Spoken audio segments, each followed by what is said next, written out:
Канатбек Жубай экөө 2 жаштагы кызы Мединаны алып, айылдан 50 чакырым алыс турган облус борборуна бир нече жолу катташыптыр.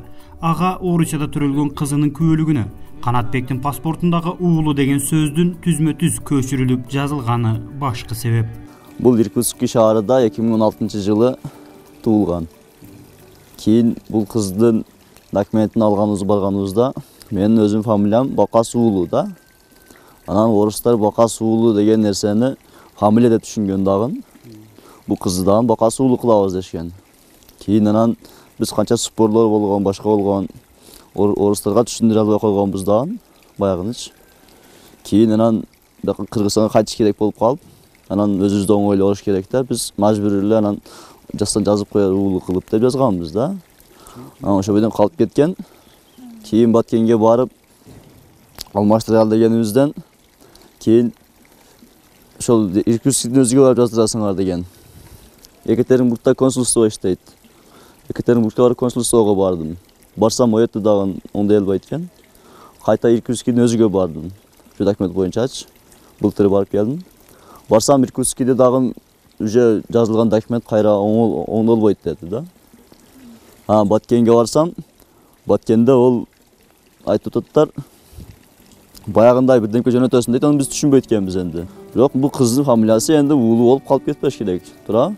Кыргызстанда Канатбекке окшоп Орусияда кыздуу болуп, күбөлүгүнө кыздын ордуна уулу деп жазылып калгандар көп. Мындай көйгөйлүү адамдар аны мыйзам чегинде чечилишин суранып жатышат.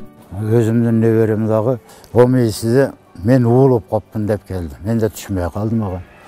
Мына азыр 2-3 айдан бери райондук ЗАГС бөлүмүнө барып, мен өзүм да кирдим бир жолу. Биз Бишкекке жөнөттүктө 9-ду бүтүп атат, документиге документ жок, ал дагы Бишкекке чейин чуркап жүрөт. Уулу деп кыз баланы жазса, кийин деле күлкү болот да.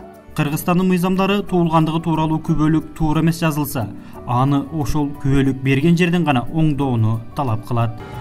Уулу деп жазып койсо, эгерде кыргыз жараны болса, атенеси төрөлгөн баланын. Бизге келсе оңдоо түзөтүү жүргүзүп туруп, ал жака бала катталган жердин отдел ЗАГСына сообщение беребиз. Оңдоткула, биздин мындай закондо мындай жок, уулу кызы дегенде кызыны уулу кылбай, кызы кылып жазып бер деген. Баланы ошентип оңдоо түзөө жүргүзсө болот. Бул ошол ындай болуп калган ата-энелер биз барып кайрылып ушунун абалдан чыга албай атабыз.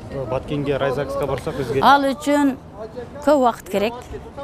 Россияда биз через ГРЭС жазабыз, 1-2 айды күтүш керек ата-энеси. Жумушсуздуктун айынан четте жүргөн миңдеген жаш үй бүлөлөр мындай талапты түшүнө бербей, же ыкшоолукка салып коюшу мүмкүн. Ошондон улам тиешелүү мамлекеттик органдар бул жагдайды ырбатпоо аракетин көрсө дегендер арбын. Жеңиш Айдаров, Азаттык, Баткен.